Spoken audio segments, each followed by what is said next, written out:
So the unidentified Lasmo official allegedly followed the motorist to withdraw 8,000 naira from an ATM machine to extort money from him.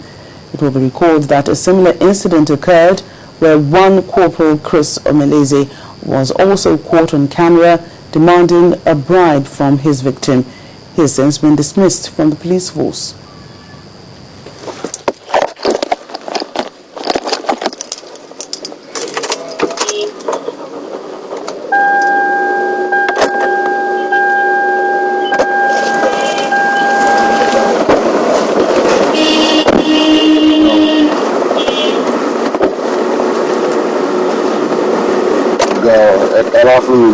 Alaba ṣe ti ṣe ni pé ẹgbẹ́ yín bá ọ̀pẹ sọ pé wá gbé sọ pé máa ṣe Yorùbá ẹ sọ pé ẹmu kálá. Yorùbá ètò di Yorùbá 4,000 eré ní 8,000. Ẹ fún kí mo lè fún 8,000 náà my brother. Ẹ fún 4,000. About attack an emergency. At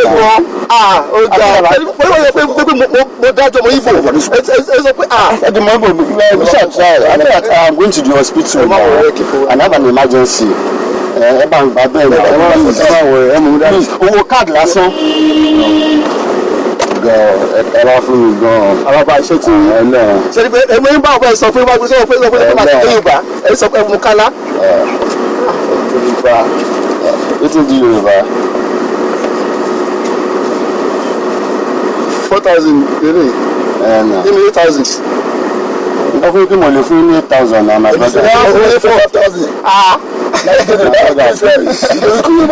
About attack an emergency.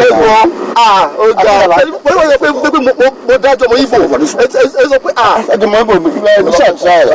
I'm going to the hospital now and have an emergency. Interesting, very, very interesting. When we come back on News Track, we'll take a look at some business news. Nigeria's debt stock hits 8.32 trillion naira. And on the foreign scene, world leaders are in Sri Lanka to attend the Chogan meeting, which begins today. At first, it's only anticipation that something is about to happen. This is one thing that makes life interesting. To compete not only with players across the field, but across the world. It makes me feel joy when we win and sorrow when we lose. The action and reaction, colliding, falling, dropping, despite the odds. I love it because it brings me tears of victory, tears of joy. The skill that leads to the pass that leads to the shot that leads to the goal that determines the ultimate. Channel Sports, defining the moment of true sport.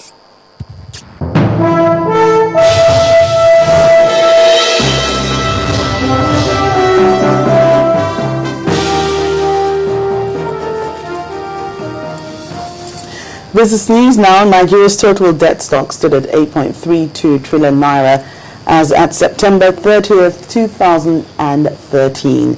According to data from the Debt Management Office, this represents an increase of 10.2% from 7.55 trillion naira in December 2012.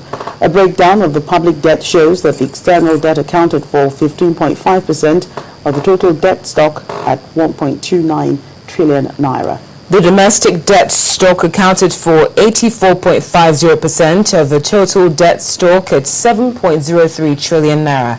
Meanwhile, the National Debt Management Framework for 2013 through 2017, prepared by the Debt Management Office, puts the acceptable optimal ratio of domestic debt to external debt at 60:40, as opposed to the current distribution of about 84:16 as at the third quarter of 2013.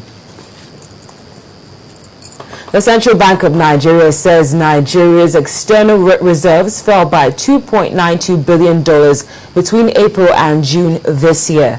The Apex Bank, in its second quarter report released on Thursday, attributes the fall in the reserves to sales of foreign exchange to authorized dealers, payment of cash calls, and public sector payments. The report also states that the ratio of short-term capital flows to the external reserves increased to 14.5% in the second quarter, compared to the 14.2% and 7.4% respectively in the first quarter of 2013 and second quarter of 2012. The central bank, in a summary of the report, says the external account remains strong, though with volatile, huge financial inflows, relatively robust external reserves, and current account surplus. Now, crude oil futures held above $108 per barrel today, heading for its biggest week since early July. This is based on expectations that the Federal Reserve will leave its easy money policy unchanged. Brent crude for January delivery climbed by 19 cents to $108.47 per barrel, while U.S. crude was up 38 cents at $94.14. Brent premium to U.S. oil futures stood near $13.75 per barrel after hitting an 8-month high of $15.87 on Thursday.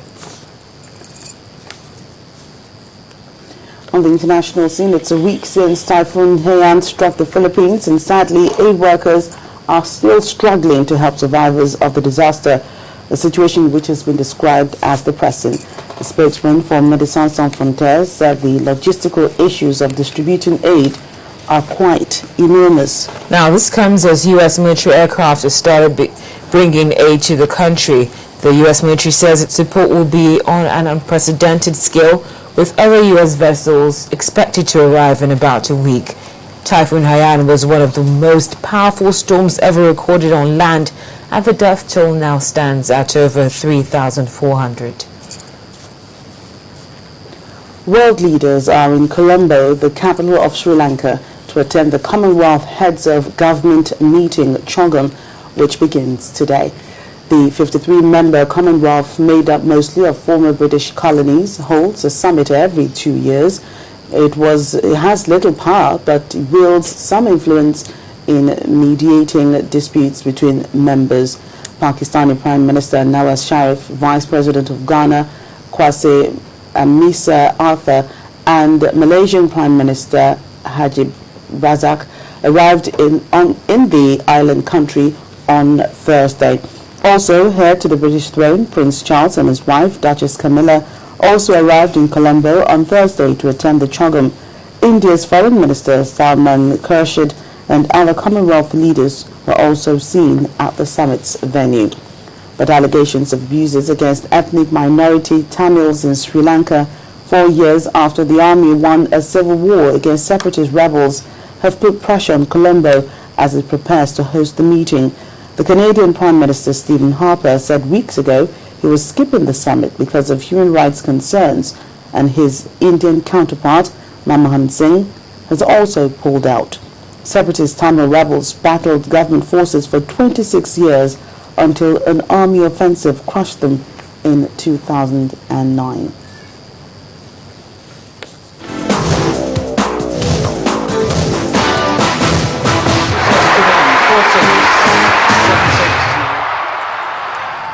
Now, in sports news, Nigeria's Super Eagles put finishing touches to their preparation as they prepare to scale the last hurdle to book a place in the 2014 FIFA World Cup in Brazil. The team trained this morning under the watchful eyes of coach Stephen Keshi. Our correspondent Austin Okonapan reports that there are indications that the starting 11 may not change.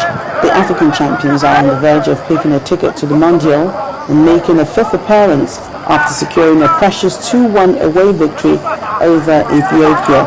Their opponents, who arrived yesterday, will have a feel of the turf this evening. Meanwhile, the Ghana Football Association says it's pleased with security arrangements made by hosts Egypt for next Tuesday's World Cup playoff in Cairo.